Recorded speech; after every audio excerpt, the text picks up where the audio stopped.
Steve Jobs was a genius of the modern age. He gave us tools to change our lives and the way we communicate. Here comes a device that comes with no manual, and everybody knows how to use it. Amazing.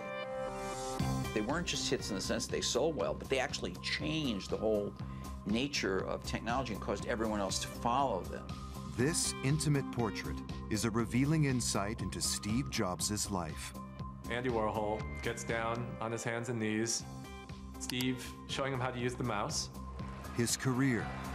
He shook up a whole industry. His character. Steve loved those creative ideas. His faults. Steve ultimately betrayed everyone. His artistry. Just the smooth lines of it. And his achievements. He's going to inspire a whole new generation. By the people who knew him best. I'd give a lot to have Steve's taste.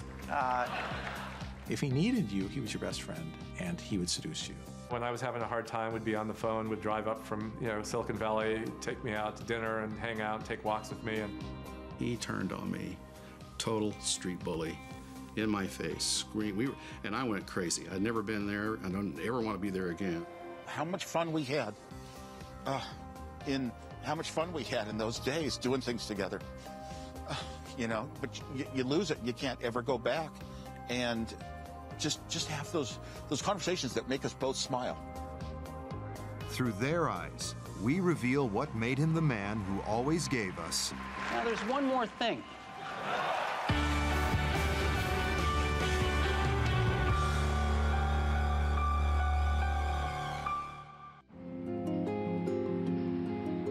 Stephen Paul Jobs died on October 5th, 2011, at the age of 56.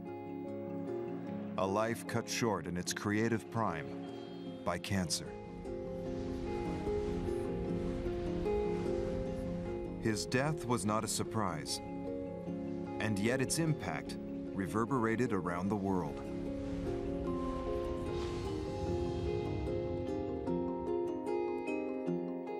The news was spread, and the tributes were created on the new iDevices that his visionary genius had made.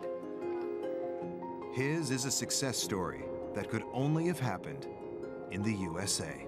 I don't mean to say that there aren't geniuses and world-changing people everywhere. There are. But I think in Jobs' case, in the particular path of his career, this could only have happened in America. Steve Jobs' world-class salesmanship found a global audience in his famous Apple product presentations.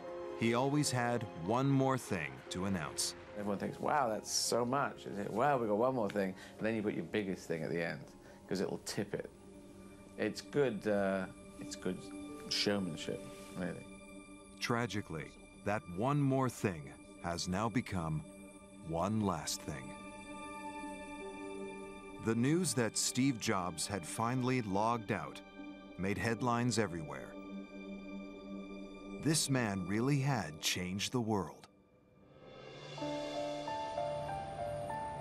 When you grow up, you tend to get told that the world is the way it is, and your life is just to live your life inside the world, try not to bash into the walls too much, try to have a nice family life, have fun, save a little money. In this exclusive, never-before-seen interview, Steve Jobs gave a rare glimpse of his vision of the world.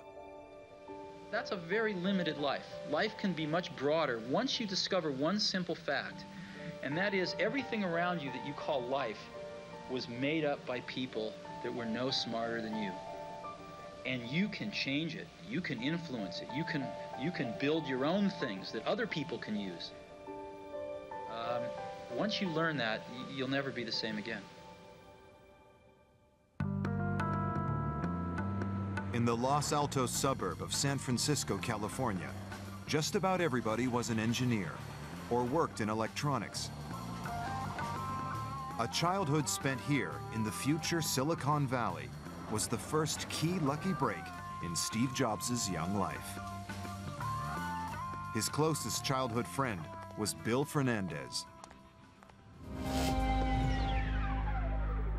In about 8th grade, halfway through, this new guy came into the school who was Steve Jobs. And we were both introverted, intellectual, kind of socially inept, and we gravitated toward each other. The two boys shared the same hobby. We started taking long walks and talking about the meaning of life and what is this all about. And after a while, we started doing, in addition to walking and talking, doing electronics projects together. Fernandez also knew another electronics geek, his neighbor's son, Steve Wozniak, universally known as Woz. So one day, Steve Jobs bicycled over to hang out with me and do electronics projects in the garage. And out in front was Wozniak washing his car. So I thought to myself, okay, this Steve is an electronic buddy, he's an electronics buddy, they'd probably like to meet each other. Fernandez had no idea at the time that the meeting between his two friends would change our world. Jobs and Woz were soon to start a business together. Its name was Apple. If Woz and Jobs had never met, there never would have been an Apple computer. There would have been computers and there would have been personal computers. But we probably wouldn't have the kind of wonderful, empowering things that people fall into if Woz and Jobs hadn't met. The neighborhood we grew up in had a lot of Lockheed engineers on it, and I would go up and down the street to the various dads on the street and get mentored in electronics. And Steve Wozniak's father was one of the people who mentored me.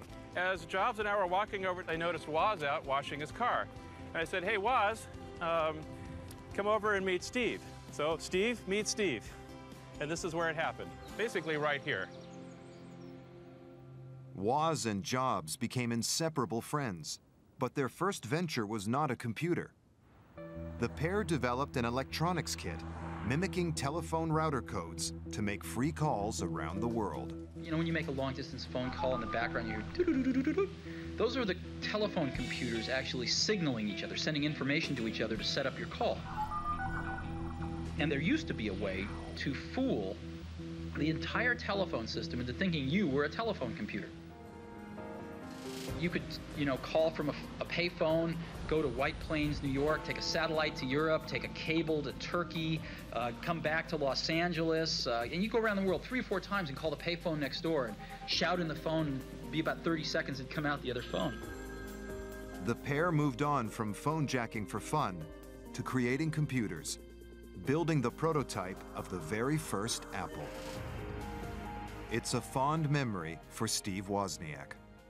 He was always thinking about certain technology, the early products that got developed, the building parts, what those might lead to in our future. And he was always pushing me as an engineer. Could you possibly add this someday? Could you possibly add that someday? Yes, yes, yes, I could, thinking, no, it's way, way off. But eventually we all did. In those early days, Woz and Jobs took their creation to the Homebrew Computer Club, an early computer users group in Silicon Valley, where it quickly attracted attention from their peers. I met both Steve Jobs and Steve Wozniak, at a meeting of the Homebrew Computer Club in Palo Alto. Our first meeting was really simple. It was in the parking lot, and I helped them unload Woz's Fiat and carried in what I guess was the first Apple I to show it off to the assembled multitudes. When that same first Apple I was auctioned in 2010, it attracted even more attention. It heralds the home computing revolution. This is the first computer where you use a keyboard and a screen to enter and read data. Selling for £110,000. From the hippie days of 1970s California, a handful of teenage geeks emerged to change how we work, play, and communicate with each other. Founders can be divided into 2 camps. There are hippies and there are nerds. And Jobs was definitely the hippie and Woz was the nerd. And the hippie has the grand vision and the nerd is able to realize the vision. The nerd knows everything about women but doesn't know any women. Steve knew women. So, there's that distinction. So they really needed each other. He knew how to beat it out of Woz, and he would do that. And his contributions at that time were saying, gosh, we could sell these things. I mean, which doesn't sound like much, but it's huge when you're dealing with a guy in Woz who would never thought about selling anything. I wanted it to happen so badly. I gave this computer away. I gave away the listings, no copyright notices, no nothing. And then Steve Jobs came and saw the interest, and he said, why don't we start a company to make some money? And I said, fine. They did want to start a business. They raised money to start a business. They knew that they couldn't do it on their own. They sought out older people to help. And Steve Jobs, in particular, was quite persuasive. In Apple's earliest days, the two Steves, Jobs and Woz, took on an older and more experienced partner. Ronald Wayne now lives and works near Las Vegas. A fitting location for a man who walked away with nothing from a $37 billion no-lose bet.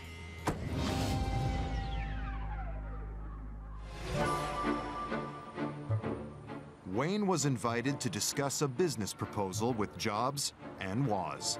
That was the first time I met Steve Wozniak. He was a fascinating guy, fun guy to be with.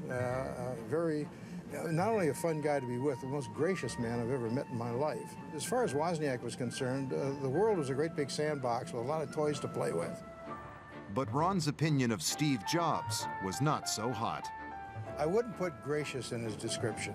He had the kind of manner, the kind of approach to people and environments that were business directed, okay? He was extremely serious. Wayne acted as referee in a minor difference of opinion between the two equal partners.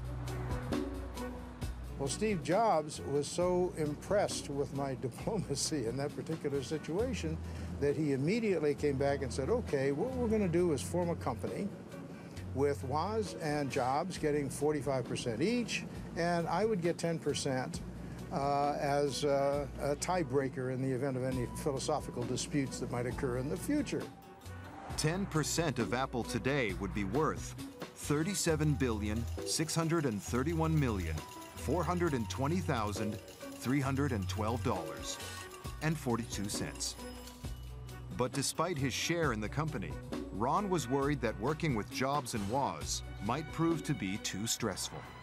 At 40, I thought I was getting a little old for that. They were absolute whirlwinds. It was like having a tiger by the tail.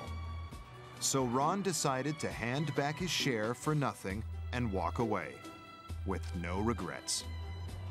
A lot of people have the impression that somehow or other I got diddled out of something. Well, I did not. Nobody diddled me out of anything.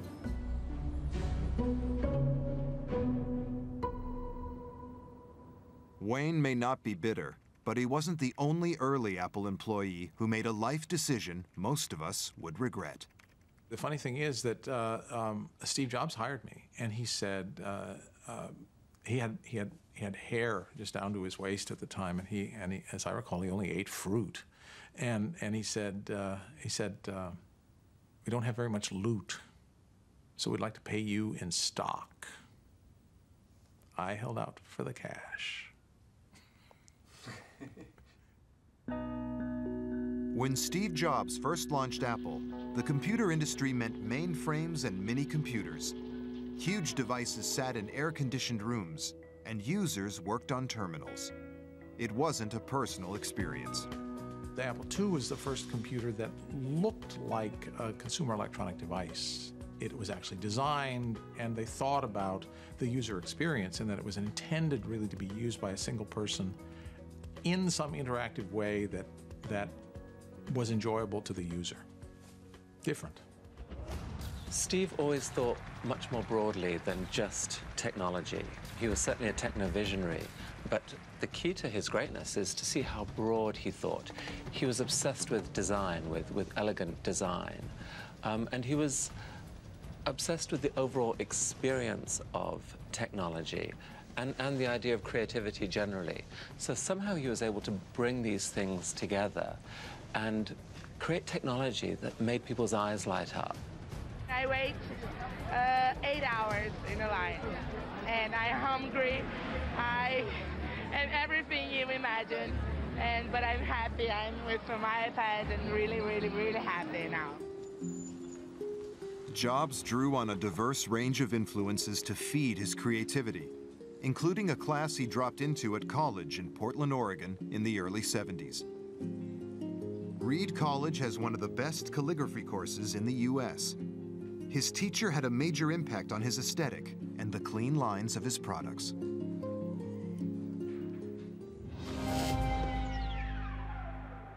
We had many very bright students here, and we had bright thinkers and people that wanted to change things and improve the world. But Palladino witnessed firsthand the impact Jobs had on his peers. The other students brought him to me like they were bringing me someone very special. They really had a high regard for him. I guess they could see the dynamics already forming in his thinking. Jobs completed the course in 1974, but returned 2 years later. He was enthusing about a machine he had created in his garage and seeking advice on a font. He was interested in telling me what he was doing and how he was using what he had learned in class, but he wanted some help with Greek letters because he wanted a Greek font and he couldn't find satisfactory models to go from. Before Steve started working on computer typefaces, they were in very bad condition, and any improvement would be a step forward. The resulting fonts appeared not just on Macs, but ultimately PCs too, dramatically improving the user experience. But not for Robert. I never touch computers. I write everything by hand. Getting letters in the mail is getting to be very rare.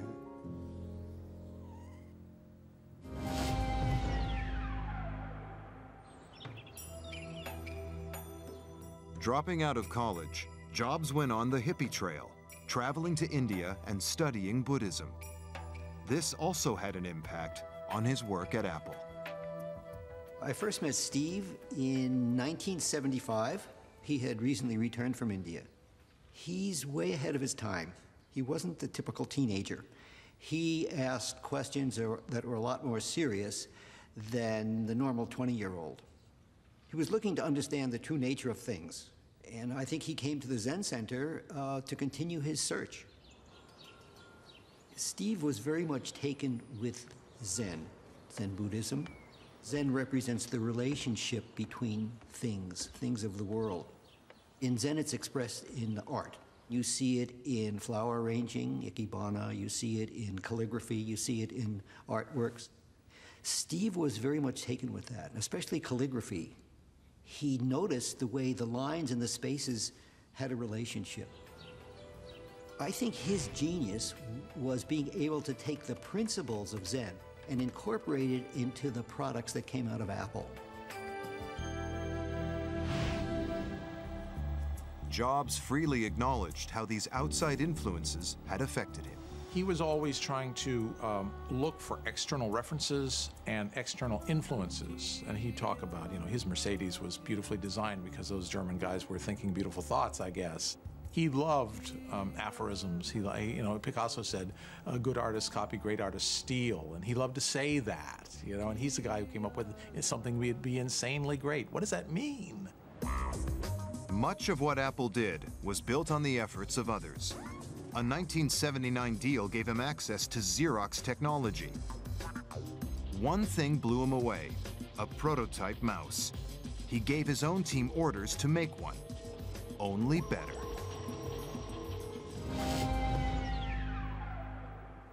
You got to build it for less than 15 bucks. It's got to last 2 years.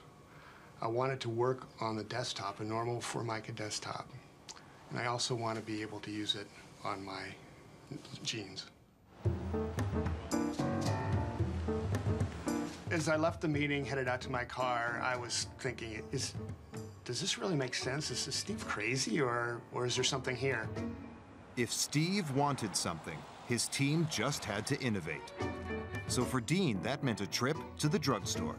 As I entered Walgreens, I had in my mind, most importantly, was where do I find these spheres, these balls, to be a part of the mouse? And I had thought about the underarm deodorant as the right solution. And I emerged with some roll-on deodorant and a butter dish. And as you can see here, there's, of course, different size balls, depending upon how it is applied. Not only that, but then once I had the balls, I said, what's a quick way to have a structure to put around the ball so that I can start interacting with it? And I remember going to the housewares area, and I found a butter dish, which was about this big. And that became the beginning part for the mouse as I felt it. So I used the butter dish, the roll-on ball, and was able to create a prototype.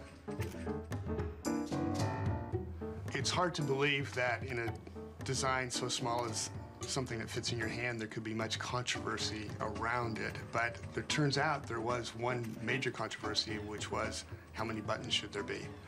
The original Xerox PARC had 3 buttons, and there was a great debate about how many buttons were right.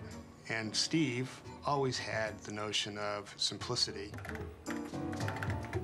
The magic of Apple products is simple. There was one button, and it's magic. From the early days, one man influenced Steve Jobs more than any other: his friend and rival, Bill Gates. Apple's history interweaves with Microsoft's. Their CEOs gave a unique interview to journalist Walter Mossberg. It was, to my knowledge, the only time they ever got on stage together to submit themselves to an extended interview with journalists. Their interview gave Walt unparalleled insights into the dynamics of their relationship.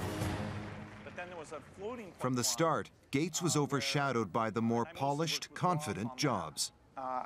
Let me tell this story. So was I'm not fake Steve Jobs. If you saw them together, Steve always dominated the conversation. In part, that's because I think Bill was always fascinated by Steve. You know, he was a real observer, and he would just look at this guy and say, what the heck is going on here? We've kept our marriage secret for over a decade now.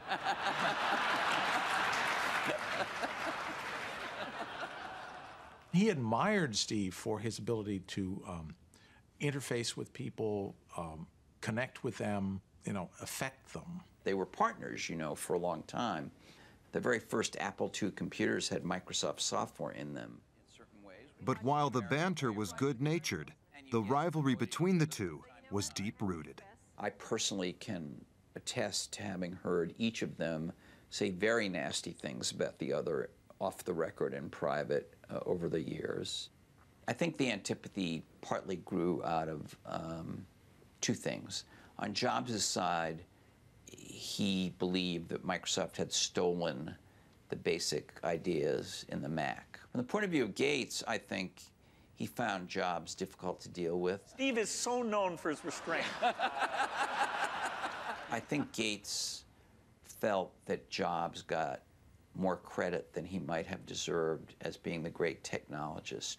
Neither person is hugely likable. Certainly, Steve Jobs is an acquired taste, and so is Bill Gates, for that matter. They're both have their moments. Bill Gates is a better friend than Steve Jobs, but Steve Jobs is more fun than Bill Gates. Jobs had glamour and dynamism.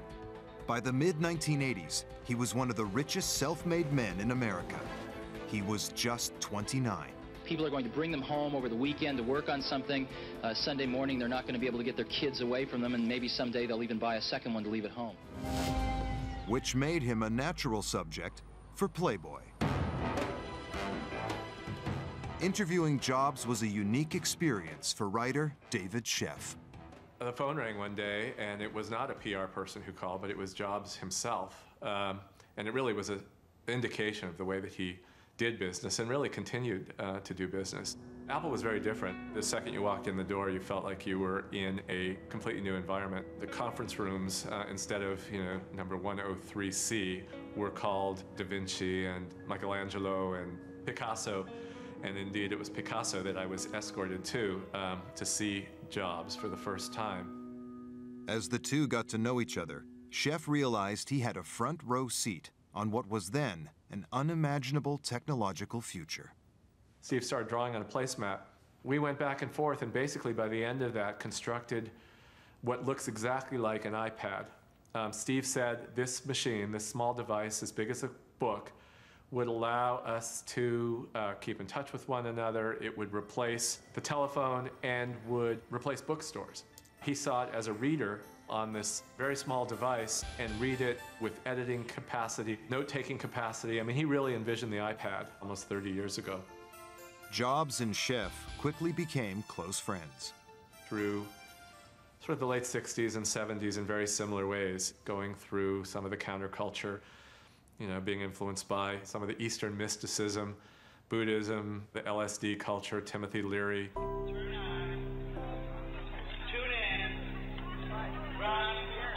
He was always so excited about everything, and we went to movies together, and we went to the opera together, and he could talk about everything, and he was this incredibly giving, loyal friend. When I was having a hard time, would be on the phone, would drive up from, you know, Silicon Valley, take me out to dinner and hang out and take walks with me, and you know, that's pretty rare.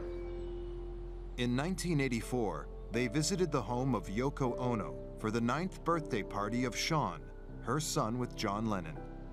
Jobs took along a birthday gift that fascinated not only Sean, but the whole star-studded guest list.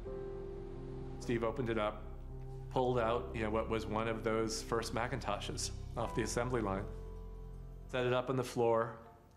Sean was down on the floor with him. Steve turned it on, put Mac Paint in there. It took him about 2 seconds to show Sean how to deal with it, and Sean pretty soon was drawing pictures. Later, Steve told me it was one of the first times he'd watched a child with a Mac. Eventually, I sort of became aware that there were some people, you know, who'd come into the room, and I looked over my shoulder, and there was Andy Warhol.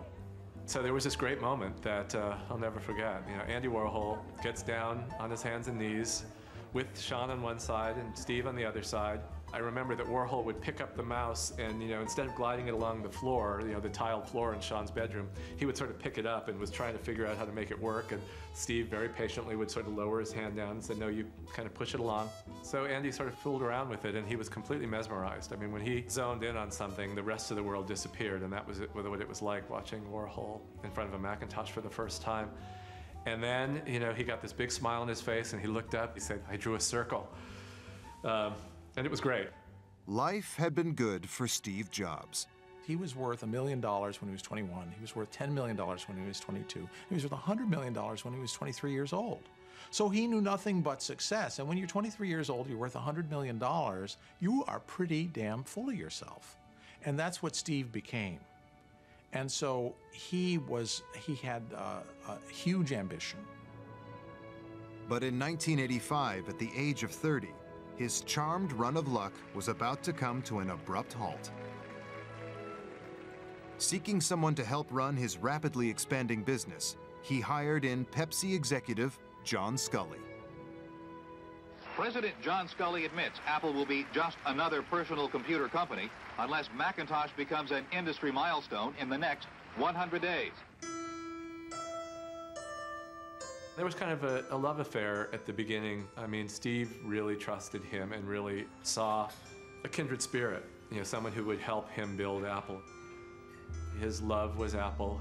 He envisioned being with Apple for his life. He said, but that doesn't mean there won't be periods when I will leave and I will do other things, and I will, you know, my life will weave in and out of Apple. Once again, Jobs' foresight was spot on.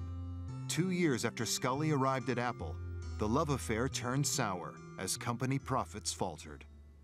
Steve was never fired from Apple, but he was ostracized and demoted and put in an office in an empty building.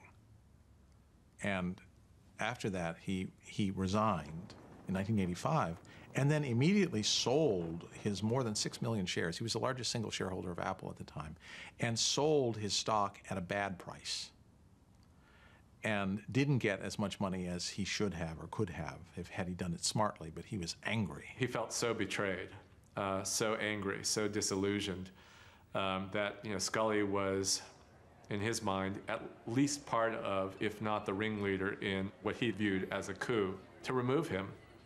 And Steve was pissed off. And he really was pissed off about Scully because he brought Scully in and trusted him and then felt betrayed by him. So he sold his stock and went off, took his tens of millions of dollars, but not hundreds of millions of dollars, and started a new life. But there were still people willing to back him with hard cash. One of them was self-made Texas billionaire and former presidential candidate Ross Perot. He saw how wounded Jobs had been by Apple. I think it was, first, a tremendous disappointment, which I can certainly understand. Secondly, he picked himself up, dusted himself off, and started all over again with very little hesitation. And I really admired that. You know, otherwise you could just sit around in a dark room and sulk about it, but that's not Steve. Steve started a company called Next to do a computer that was going to be what he thought Apple should have been, to aim it at the education market because Apple had had conspicuous success in education. There were some people he could steal from Apple to market to that segment, and he thought starting small made sense. But even starting small needs big money. I invested $20 million in Next. He contacted me, asked me to be a principal investor and to serve on the board with him, and I agreed to do it just because of my support for him. And there's no question in my mind that if he wanted to do it, it would get done. He's great with attracting and motivating the best of the best people.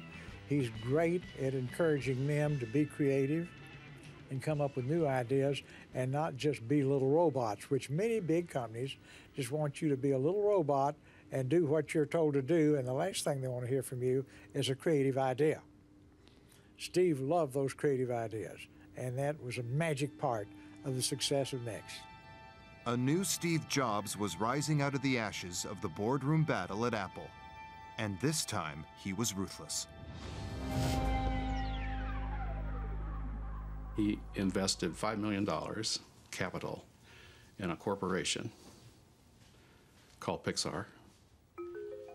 And he took 70% of the company, and the employees took 30%. Steve kept investing because we would run out of money. And he did not want to be embarrassed by a failure after having been booted out of Apple, so he would put more money in and take more equity away from the employees. So over the course of about 4 or 5 years, he owned it all. Alvey quickly felt he was losing control to the new master. I would look at my employees, looking at Steve, and I realized they're in love. You know, they're just looking up at him with big doe eyes, just soaking in everything he's saying as if it's truth. And it wasn't. So you can see he was very disruptive. Our management style was to be 2 hours away from him, try not to have him come into the building. Standing up to Jobs could be a painful experience, as Alvey found out in one memorable boardroom meeting. He turned on me, total street bully, in my face, screamed. And I went crazy. I'd never been there. I don't ever want to be there again. That's kind of why, that's the reason I got away from it. We were screaming at each other in full bull rage, with our faces about that far apart. And during that, so he was insulting my Southwestern accent. It was just street bully stuff. I still don't know what happened. Something broke. And during this face-off, literally a face-off, I marched past him and wrote on the whiteboard. Now, it was an unspoken rule, which I hate, unspoken rules, that only he could sit in front of the whiteboard and only he could use it. Nobody had ever tested it, but at this point, I tested it. I marched past him and wrote on the whiteboard. He said, you can't do that. And I said, what, write on a whiteboard? And he stormed out of the room. So that was and then I was in shock for the next week or months or so. I just didn't know what had happened, you know. Everyone in Steve Jobs' life went through 3 phases. They were either being seduced, ignored, or scourged. And it all depended upon whether he needed you or not. If he needed you, he was your best friend, and he would seduce you. And then you would work like a dog, and if you weren't working hard enough, he would scourge you, and ultimately he would throw you away. On the personal level, it was not fun. It was not the way I want to be treated by another human being. Steve ultimately betrayed everyone. And some said the new Steve Jobs wasn't afraid of claiming all the credit, too. Disney took Toy Story and another one of their movies to New York for the critics to see.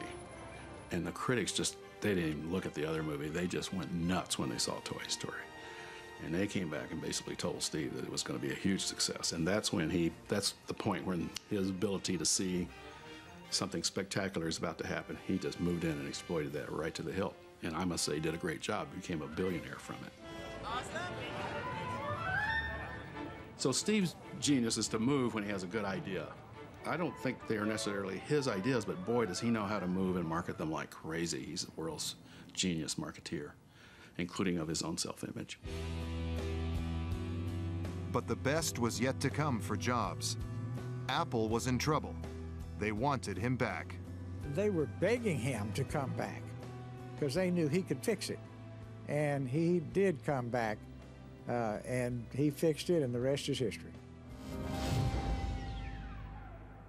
One man who witnessed Jobs' return to Apple was friend Walt Mossberg. He came back to Apple, and the company was almost dead. Literally, it was like 90 days from going bankrupt. He said to the people at this very demoralized, almost out of business company, we're not looking backward. I don't really care that we once had the first successful personal computer. I really don't care that we were famous and successful. We're not anymore, and this is where we're starting from, and this is where we're moving. And so when you see the second coming of Steve Jobs in Apple, Apple went from being just a wide open, wacky company to being a very disciplined company that understood its financials at a level that few companies do. And that's because Steve thought of every dollar as being his every dollar. They have resolved these differences in a very, very... It was an investment from Bill Gates that ultimately helped to save Apple. But when Gates made a live appearance with Jobs to explain the deal, it didn't go down well with the loyal Apple audience. Bill Gates was actually on stage rescuing Apple. Rescuing Apple. He did two things. He gave them $150 million, for which he got non-voting stock that expired after a certain number of years. And he promised to keep producing Microsoft Office, the Macintosh version, for, I think, 5 years. And so he was on stage rescuing Apple. And yet the acolytes who were filling the room had learned to hate him. They treated him as, you know, the devil, the Antichrist, and they booed him. But Jobs, with his eye ever on the bottom line, had a different view. There were too many people at Apple and in the Apple ecosystem playing the game of, for Apple to win, Microsoft has to lose. And it was clear that you didn't have to play that game, because Apple wasn't going to beat Microsoft. Apple didn't have to beat Microsoft. Apple had to remember who Apple was. It was just crazy what was happening at that time, and Apple was very weak. And so I called Bill up, and we tried to patch things up. I think he learned to be a better businessman. I think he learned a little more humility. Steve really changed in a number of ways, and he changed primarily because of failure. Failure affected him, and he learned from it. Jobs created a brand new product at Apple, the iMac. I think there was a decision to look different. Remember their motto immediately after his return was "Think different." And, you know, he didn't say that because he didn't believe it. You know, he really did want to think different, and they would have to appear different to show that they were thinking different. The pair joked about the relationship between Mac man Jobs and PC man Bill Gates. PC guy is great. I like He's got a big heart. His mother loves him. His mother loves him.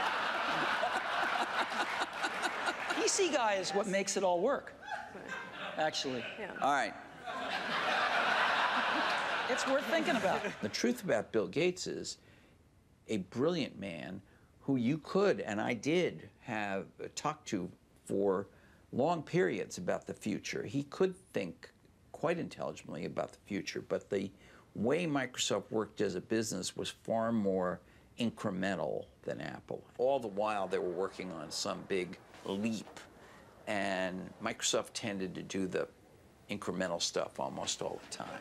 What Steve's done is quite phenomenal. His ability to always come around and figure out where that next bet should be has been phenomenal. You know, Apple literally was failing when Steve went back and reinfused the innovation and risk-taking that have been phenomenal. So the industry's benefited immensely from his work. We've both been lucky to be part of it, but you know, I'd say he's contributed as much as anyone. I think he built the first software company before anybody really in our industry knew what a software company was, except for these guys. And that was huge. Bill Gates is a brilliant man. He did a lot for the world in technology, and he is now doing a lot for the world in philanthropy, and I think highly of Bill Gates. But of the two of them, the one that took the bigger risks and changed the game more often, it was Steve. It was Steve Jobs. Well, I'd give a lot to have Steve's taste. He has natural, not a joke at all. I think in terms of intuitive taste, both for people and products, the way he does things, it's just different. And you know, I think it's magical. Despite their rivalry, in this joint appearance after Jobs had been diagnosed with cancer, they displayed a healthy respect and even affection for one another. You know, I think of most things in life as either a Bob Dylan or a Beatles song. But there's that one line in that one Beatles song, you and I have memories longer than the road that stretches out ahead. And that's clearly true here. Well, you know what? I think we should end it there. It was one of the highlights of my journalistic career to be there. Thank you very much. Thank you so much. In fact, we were quite taken aback by the standing ovation and seeing some of the people from where we were sitting on stage actually shedding tears. It sounds strange, but it was actually an emotional thing. So I can move this with just a touch anywhere I want. Steve Jobs, now at the peak of his creative genius, was leading Apple to the peak of its creative success. The key to the success of the company was in moving beyond the computer, was in seeing how the microprocessor was getting so cheap that it could be applied to other consumer electronic devices. Innovative new products poured in a seemingly endless stream from Apple's development laboratories, pouring a stream of cash into Apple's coffers. 250 million or a billion or however many iPods are out there, you know, are what built the Apple of today, not the Mac. Approaching the age of 50, barely a quarter of a century after making his first million greenbacks, Jobs was worth $2.3 billion. Now, he picked up the pace of Apple's evolution. Computers, they were yesterday's news. He was conquering the world of music. Great new products. Jobs was hurting his competitors. iTunes pretty well killed off the music store, and Virgin Megastores, you know, slowly been disappearing around the world. 500,000 songs are downloaded on iTunes every day. In many cases, changing artists' lives. Hip-hop group The Black Eyed Peas were asked to star in an iTunes commercial. They later became the most downloaded band on iTunes. But at the time, they didn't understand this new cultural phenomenon. They said, hey, they want to use a Black Eyed Peas song for an iTunes commercial. And I said, well, what's iTunes? And they said, they're not paying much, but they're going to give you guys iPods. What's an iPod? This is the new iPod Nano. But Jobs' influence on the music industry went far beyond simple star making. Way before iTunes, Steve Jobs has been a part of music because every major studio has a Mac computer in it. I mean, the Mac computer is an artist's computer. Musicians are still important, but people like Steve Jobs are uber, uber important. They bought CDs, and they want to buy downloads. People don't want to rent their music. Life in Apple's orchard had never been more fruitful. Then, Steve Jobs learned he had cancer.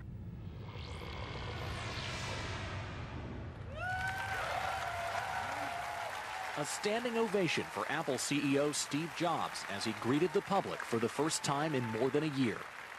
He carried on working, but the years that followed were a roller coaster of hope and despair.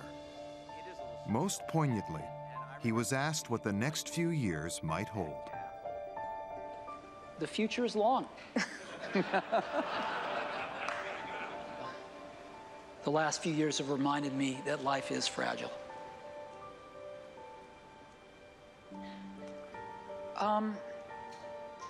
You know, finally, he withdrew from public life. Only his closest friends saw how he was coping with the threat of an early death.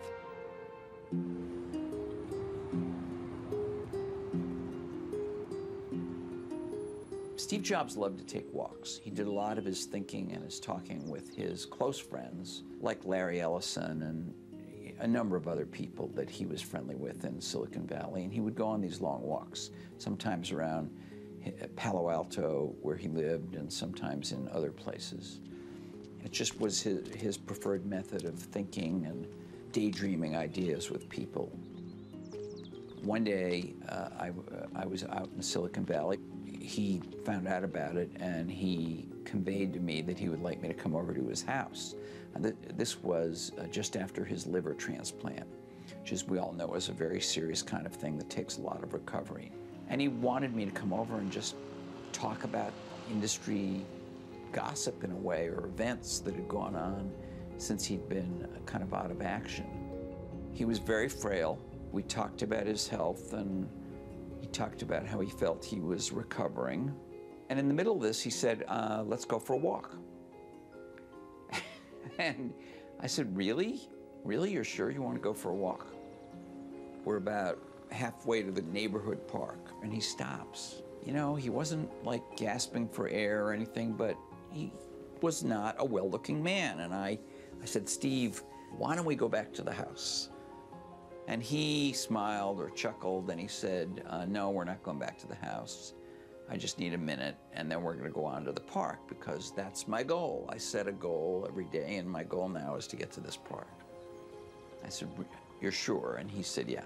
So we walked to the park, and, you know, he was fine. We talked, by the way, the whole way. We were doing what he does on walks, which is we were talking about different things. And we got to the park, and we sat on a bench, and we talked about, in the park, if I remember correctly, we actually talked more about life and health. And, you know, I had had a heart attack some years before, and he was lecturing me about that. And I was sort of lecturing him as well about work-life balance and all these things. And then we got up and walked back and talked some more.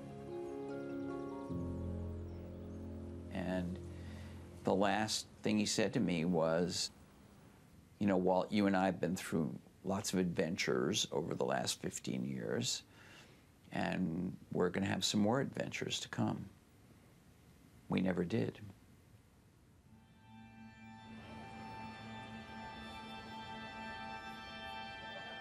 On October 5th, 2011, Steve Jobs died.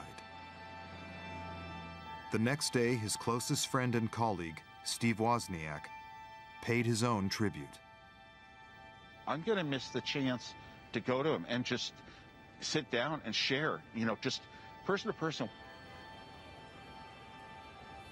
how much fun we had in those days doing things together. You know, but you lose it. You can't ever go back. And just have those conversations that make us both smile.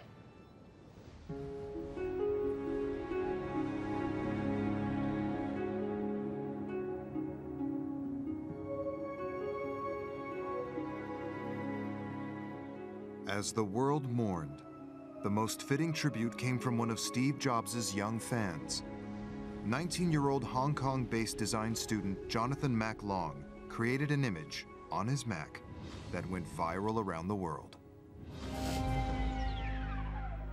There was no real research behind it. I just messed around on my computer and it just happened. It made sense to incorporate his silhouette, his profile into the logo. It's gotten around 200,000 responses on my blog.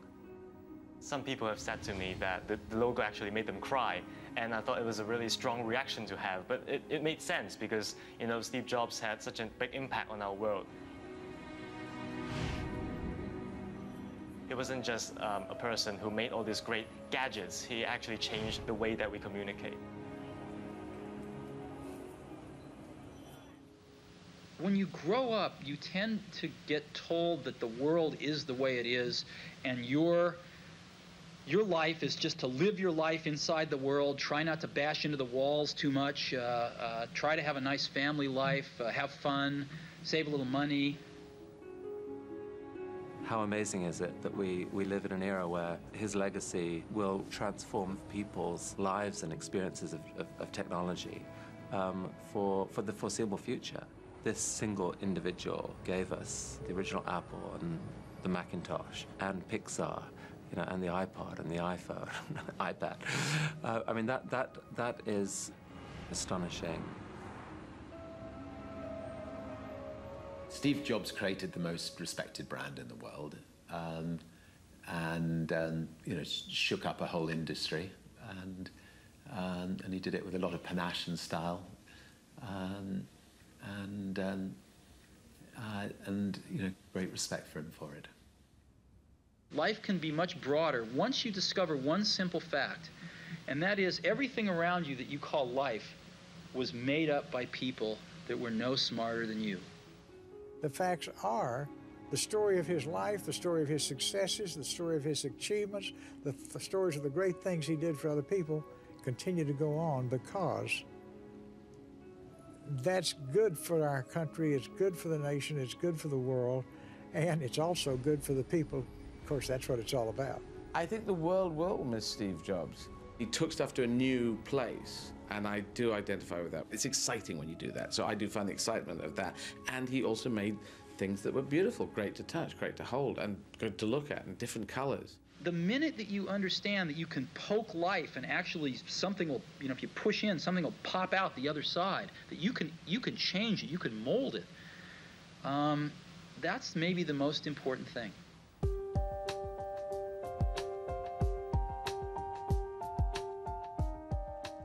There's one thing on which everyone agrees. Steve Jobs left a legacy that has changed the world. He had the ability to think out new ways of doing things, not just ways to improve what we have, do a better version of something, but do it in a totally different way that the world would swing towards.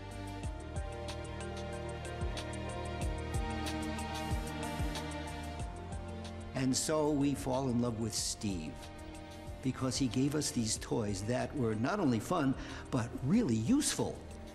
Wow.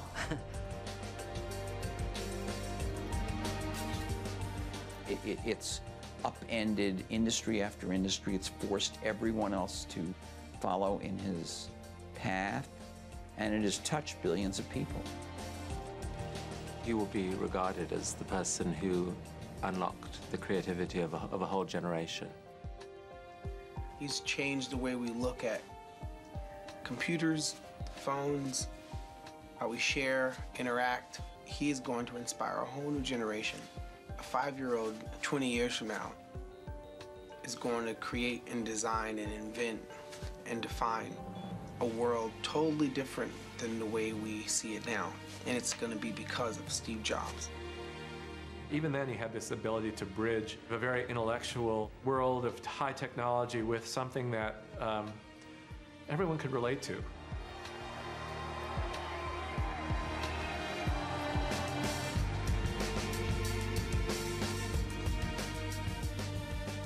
Here's a guy who revolutionized the computer industry, the music industry, the motion picture industry, the telephone industry. There's 4. and maybe more, I don't know, but certainly those four. And if you compare him with Edison, well, there was the electric power industry, the motion picture industry, and the music industry. Edison had only 3. That's impact.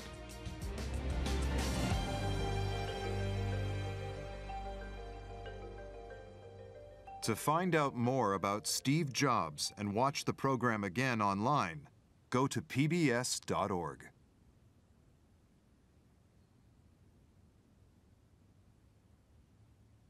Steve Jobs' One Last Thing is available on DVD. To order, visit shoppbs.org or call us at 1-800-PLAY-PBS.